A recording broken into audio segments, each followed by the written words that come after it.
Hello, नमस्कार मैत्रिणींनो. कशा आहात तुम्ही सर्व? मस्त मजेत ना? मी पण मस्त मजेतच आहे आणि आशा करते की तुम्ही पण मस्त मजेतच असाल. चला, तर आजच्या नवीन ब्लॉगमध्ये तुमचं मी खूप खूप मनापासून स्वागत करते. तर आत्ता ना मला थोडंसं कामावरनं यायला उशीर झाला आणि त्याच्यानंतर मी खाली परत मार्केटिंगसाठी गेली होती. म्हणजे मार्केटिंगसाठी एवढ्यासाठीच गेली होती की मला आज पावभाजी बनवायची आहे. आता मुली आल्या आहेत, त्यासाठी मी काहीच खास असं बेत केलेला नव्हता. त्यामुळे मला ना आज पावभाजी बनवायची होती आणि त्याच्यासाठी ना मला थोडं सामान वगैरे आणायचं होतं. सामान म्हणजे काय, भाजी वगैरेच मला आणायची होती. परत पावभाजी बोललं की पाव लागतात. त्याच्यासाठी इथे मी पाव वगैरे सगळं आणून घेतलेले, म्हणजे आत्ताच आणलेले आहेत हाताबरोबर, जेव्हा भाजी वगैरे घेतलेली आहे आणि सगळं भाज्या वगैरे ते पण जे जे लागतात ते सगळ्या घेऊन आलेली आहे. ते तुम्हाला पहिलं दाखवलं ना, डाळ मी म्हणजे उडदाची डाळ माझ्याकडे थोडीशी आहे आणि मला अजून लागणार आहे, की एवढ्यासाठीच मी नंतर ना वडे रस्सम असतात ना, ते सुद्धा बनवणार आहे. परत मला अजून थोडं-थोडं, आता मुली आहेत घरामध्ये, तर ते काहीतरी वेगळं त्या लोकांना थोडंसं खायला द्यावं म्हणून मी सगळं तयारी करून अगोदर जसं-जसं आठवतं तसं-तसं सगळी तयारी मी करून ठेवते. तर इथे आता मी सुरुवातीला ना सगळं सामान वगैरे सगळं काढून घेतलेलं आहे. म्हणजे जे जे मला ना पावभाजीसाठी जे पण लागणार आहे ते सगळं काढून घेतलेलं आहे. इथे एवढा मोठा फ्लावर आणलेला आहे, पण हा सगळा फ्लावर मी घालणार नाही आहे. तर इथे पहिला ना मी आल्याच्या नंतर ना थोडंसं आता मी फ्रेश वगैरे झालेली आहे आणि विचार केला की चला आता थोडंसं ना मी ग्रीन टी वगैरे घेते. आता नॉर्मल टी तर मी घेऊ शकत नाही ना. त्याच्यासाठी मी ग्रीन टी वगैरे घेतलेली, म्हणजे त्याची तयारी करते. ते पाणी गरम करायला ठेवलेलं आहे आणि मनोहरला पण लागली होती भूक. तर मी बोलले की आता मी काकडी आणि गाजर वगैरे आणलेलंच आहे ना, तर मी त्याचं आता त्याला ना सलाड बनवून देते थोडंसं, की जेणेकरून ना एक काकडी आणि एक गाजर जरी खाल्लं ना तरी पण जेवण होईपर्यंत ना त्याला पोटाला थोडंसं भूक त्याची थांबेल. तर इथे त्याला पहिला मी ते सलाड वगैरे कट करून दिलेलं आहे. त्याच्यानंतर मी आता पावभाजीची तयारी करायला घेते. त्याच्यासाठी ना सगळ्यात पहिला मी ना बीट इथे हे ॲक्च्युली हा सगळ्यात लास्टला करायला पाहिजे होतं, कारण का सगळं त्याचा जो बीटचा कलर आहे ना, सगळं माझ्या हाताला लागत होता. तर असो, पण तो मी आता एका साईडला ठेवलेला आहे. बीट म्हणजे पील करून ठेवलेला आहे. त्याच्यानंतर ना मी इथे गाजर आणि जे पण सामान लागणार आहे, म्हणजे पावभाजीसाठी लागणार आहेत ना भाज्या, त्या सगळ्या मी साफ करून घेते. तर इथे कांदे आणि बटाटे पण लागणार आहेत, तर ते पण मी इथे काढून ठेवलेले आहेत.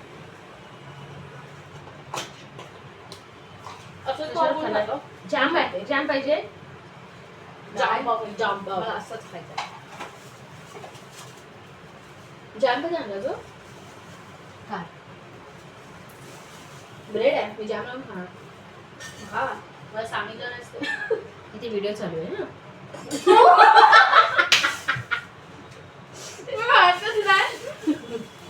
की तू हावरेगिरी केली सांग.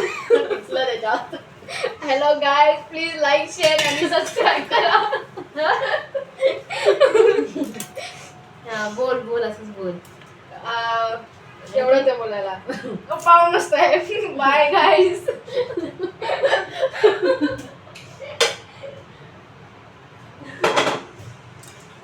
इथे ना रितिकाला माहितीच नव्हतं की कॅमेरा चालू आहे आणि ती मला येऊन डायरेक्ट किचनमध्ये बोलते की मी पाव वगैरे घेते. ते तुम्ही ऐकलंच असाल ना. त्यानंतर मी तिला सांगितलं की कॅमेरा चालू आहे. तर चला, तिथे आता झालं, इथे मस्ती मजा वगैरे झालं. त्याच्यानंतर आता हीच अंशिका इथे आली ना, तर ती म्हणते काय झालं मावशी? तर तिला मी ते सगळं सांगत होते की काय नाही गं, इथे कॅमेरा चालू होता आणि रितिका येऊन इथे आरामात बोलत वगैरे होती. तर तिला सांगत होते, तुला पण काय बोलायचं आहे का? तर ती म्हणते की नाही नाही काय नाही. तर चला, रितिकाने जसं बोललेली आहे ना, लाईक शेअर आणि सबस्क्राईब करा तर नक्की करा. तर चला पुढे आता पावभाजीची तयारी करूया. की आता इथे ना मी माझा इथे चहा वगैरे घेतलेला आहे ओतून कपामध्ये, म्हणजे पाणी ग्रीन टी आहे ती तयार करून घेतलेली आहे आणि फटाफट ना इतक्या फटाफट मी चहा वगैरे घ्यायला लगेच जाणार नाही, तर मी अर्धीमध्ये सगळी तयारी करून घेते. इथे पहिला ना इथे फ्लावर मी साफ करून, म्हणजे अर्धाच फ्लावर घेतलेला आहे आणि अर्धा फ्लावर ठेवून दिलेला आहे. तर तो मी इथे गरम पाण्यामध्ये मीठ आणि हळद, तुम्ही बघितलं असेल, मीठ आणि हळद घातलेलं आहे आणि त्याच्यामध्ये फ्लावर टाकलेलं आहे. तर फ्लावर थोडंसं मी ना पाणी गरम होईपर्यंत ॲटलीस्ट असं हाताला गुणगुण असं लागेल ना पाणी, इतकं तरी गरम करणार आहे. आणि त्याच्यामध्ये मी, सगळ्यांना माहिती आहे फ्लावर तर गरम पाण्यात टाकल्याशिवाय कोणच भाजी वगैरे बनवत नाही, तर त्याच पद्धतीने मी इथे करून घेतलेला आहे. त्याच्यानंतर ना सगळ्या भाज्या साफ करून घेतलेल्या आहेत. गाजर, बटाटा आणि मला मटार लागणार आहेत. ते मटार अजून मी घेतलेच नाही. ऐन टायमापर्यंत मी मटार ना विसरलीच होती की मटार मला काढून घ्यायचे आहेत म्हणून. कांदे वगैरे पण आता मला पावभाजीला लागणार आहेत. तेवढे सगळे कांदे वगैरे पण मी काढून घेतलेले आहेत. आता इथे ना हे बघा, मी ह्या टायमाला आता म्हणजे ह्या स्टेजला आल्याच्यानंतर अरे माझ्या लक्षात आलं की मी मटारच काढले नाहीत. म्हणजे फ्रीजमध्ये मी ठेवले होते ना, ते मी आता काढून घेतलेले आहेत आणि पाण्यामध्ये टाकलेले आहेत. आता मी जो फ्लावर आहे ना, तो चांगला छान असं पाण्यामध्ये, गरम पाण्यामध्ये तो बाजूला काढून घेतलेला आहे. आणि आता कुकर ठेवला म्हणजे हे सगळे जेवढे पण भाज्या आहेत ना, त्या सगळ्या मी आता शिजायला घालणार आहे. तर जेवढ्या कुकरमध्ये भाज्या जाणार आहेत ना, तेवढ्या मी कुकरमध्ये शिजवून घेणार आहे. आणि कांदा, टोमॅटो आणि शिमला मिरची आहे ना, ती मी बाहेर म्हणजे जेव्हा परतायला घेणार ना, तेलामध्ये फोडणीला घालणार आहे ते सगळं. आणि शिमला मिरची पण मी तेव्हा तुम्हाला दाखवलं ह्याच्यापुढे की मी कशा पद्धतीने बनवते. मी शिमला मिरची शिजायला घालत नाही. शिमला मिरची शिजायला घातलं की त्याचा एक वेगळा थोडासा वास वगैरे येतो. म्हणून मी ना, मला असं वाटतं त्यामुळे ना मी शिमला मिरची वेगळी फ्राय करते. कोण कोण असं पण म्हणजे हे पण करतात, शिजायला पण घालतात. ज्याची ज्याची म्हणजे जसं ज्याला बनवण्याची पद्धत आहे. पण मी मोस्ट ऑफ ना शिमला मिरची फ्राय करायला टाकते. तर इथे भाज्या सगळ्या मी घातलेल्या आहेत आणि याच्यामध्ये आता मी परत हळद आणि मीठ घेतलेलं आहे. ते घातलेलं आहे आणि एकदम खूप असं पाणी खूप घालणार नाही आहे की जेणेकरून ना खूप पाणी पाणी होईल असं. तर थोडंसं बेताने म्हणजे भाज्यांच्या वरती पाणी आलं पाहिजे ना, इतकं मी पाणी घातलेलं आहे. आता इथे सगळं किचनचं ओटा वगैरे मी साफ करून घेतलेला आहे की खूप पसारा वगैरे झालेला आहे ना, म्हणून मी ते ओटा वगैरे क्लीन करून घेतलेला म्हणजे पुढची परत कामं करायला मला आता बरं पडेल. पहिला मस्तपैकी आता माझं चहा वगैरे घेते. अरे नाही काय होत, म्हणजे का नॉनसेन्स काय नाही होत. कुठे पकडतेस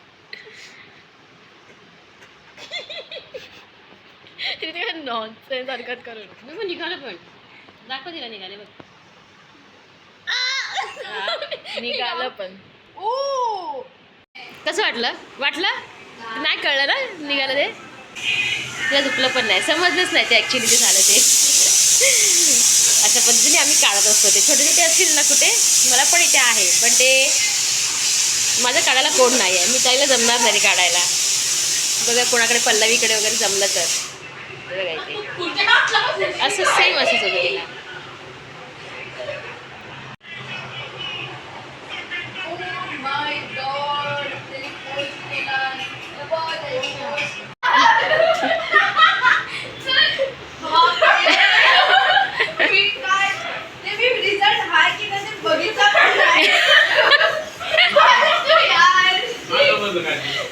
अरे याचा रिझल्ट होता आज ना, आता फेक रिझल्ट होतं ते. इथे मी चहा प्यायला गेले तोपर्यंत बघितलं ना काय काय घडलं ते. कुकरच्या शिट्ट्या होत होत्या तोपर्यंत ना मी रितिकाचं ना थोडंसं इथे मस्सा होतं ना, ते मी थ्रेडनी तिला काढून दिलेलं आहे. त्याच्यानंतर ना तिचा फेक रिझल्ट जो झाला ना, तिला कोणीतरी लिंक पाठवली होती एप्रिल फुलसाठी तिच्या फ्रेंडनी.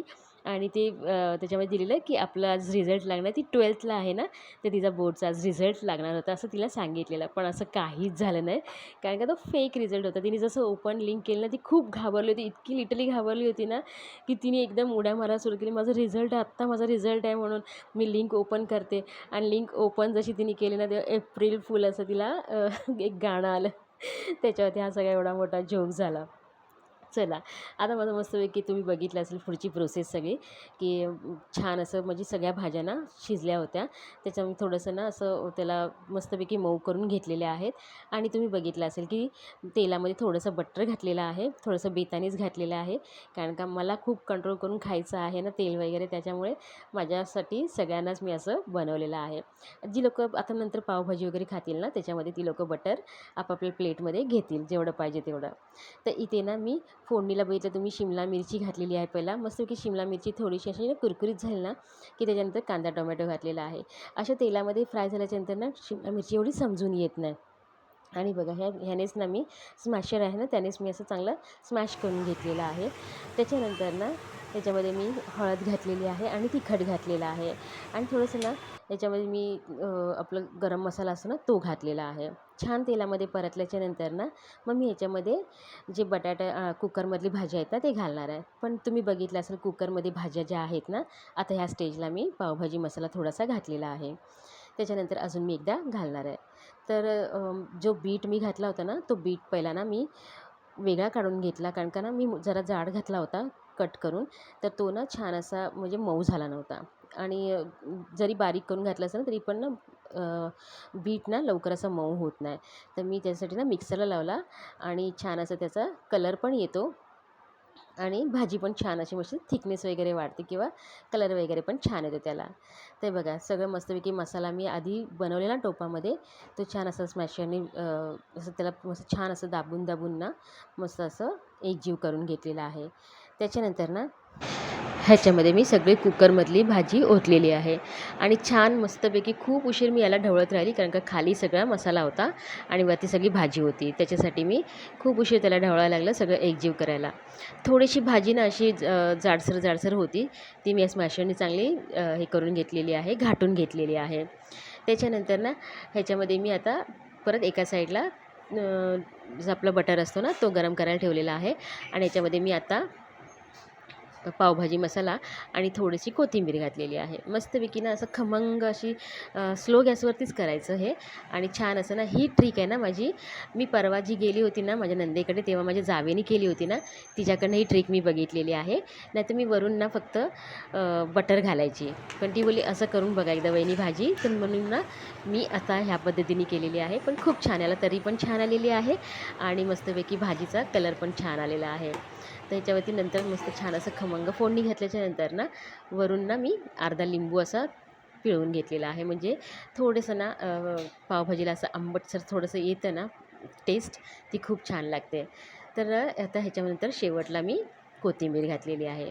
मस्तपैकी माझी पावभाजी आता छान तयार झालेली आहे.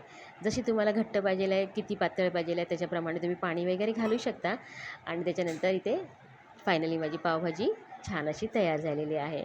मुलांना काहीतरी वेगळं करायचं होतं म्हणून मी आज हा सगळा विचार केला होता आणि घाट घातला होता. तर सगळ्या मुलांना पण म्हणजे ज्या बहिणीच्या मुली आल्यात ना दोघी, माझ्या घरामध्ये तर होतच असते. ती पण बनवत असेल पण मला माहीत नाही, पण माझ्या वेगळी पद्धत आहे की कशी आहे ना, तर त्या लोकांना आवडली. तर मावशी पावभाजी खूप छान झालेली आहे. त्यानंतर ना आता नुसता भात नको ना, पावभाजी बोललं तर ना आमच्या घरात नुसता पावभाजी जात नाही, थोडासा भात लागतोच. तर मी बोलली की आता चला नुसताच भात बनवण्यापेक्षा पावभाजी बरोबर खाण्यापेक्षा ना मी थोडीशी खिचडी बनवते आणि सगळ्या मिक्स डाळी म्हणजे राईस कमी आणि डाळी जास्त. याच्यामध्ये ना थोडे थोडे फ्लावर वगैरे होते ना, फक्त बटाटा घातला नाही, फ्लावर, गाजर आणि कांदा टोमॅटो घातलेला आहे, मिरची आणि जिरं त्याची फोडणी घातलेली आहे आणि ते सगळं घातलेले आहेत. भाज्या ज्या छोट्याशा थोड्या थोड्या घेतल्या होत्या ना मी, त्या सगळ्या घातलेल्या आहेत आणि त्याच्यानंतर मी याच्यामध्ये थोडीशी हळद घातलेली आहे. मी तिखटवाली बनवणार नाही आहे, मस्तपैकी मऊ अशी खिचडी बनवणार आहे, पिवळीवाली.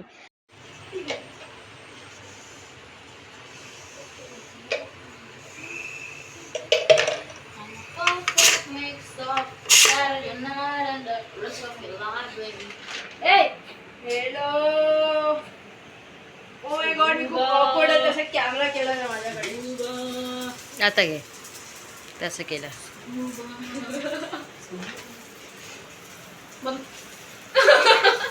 स्कूबा करतेस ना, स्कूबा करतेस ना. मग अशी रितिका बरोबर गंमत झाली, आता मिताली बरोबर गंमत झाली. मस्त तिने पाव वगैरे सगळे शेकून घेतलेले आहेत. इकडे माझी मऊ अशी खिचडीसुद्धा झालेली आहे. तर आजचा बेत एकदम छान साधा सिंपल माझा झालेला आहे, पावभाजी आणि मऊ मऊ खिचडी अशी. आता ना थोडंसं मी इथे ना सब्जा भिजत घालते उद्या सकाळसाठी आणि त्याच्याबरोबर एक लसूण खाणार आहे. कोलेस्ट्रॉलसाठी खूप चांगलं असतं आणि सब्जा पोटासाठी थंड असतं. उन्हाळ्यामध्ये खूप फरक पडतो शरीरावरती ह्याच्यासाठी, म्हणजे हे रोज जर सेवन केलं तर. तर चला आजचा हा व्लॉग आहे ना मी आता इथेच थांबवते आणि परत भेटूया आपण नवीन व्लॉगसोबत उद्या. तोपर्यंत बाय बोलते आणि गुड नाईट. चला तर आजचा जर खरंच हा व्हिडिओ तुम्हाला आवडला असेल ना, तर लाईक, शेअर, सबस्क्राईब करायला विसरू नका. चला थंब कसं दाखवते, असं दाखवायचं, असं दाखवायचं, मला काही कळत नव्हतं. कमेंटमध्ये तुम्ही सांगा की थंब कसं दाखवायचं.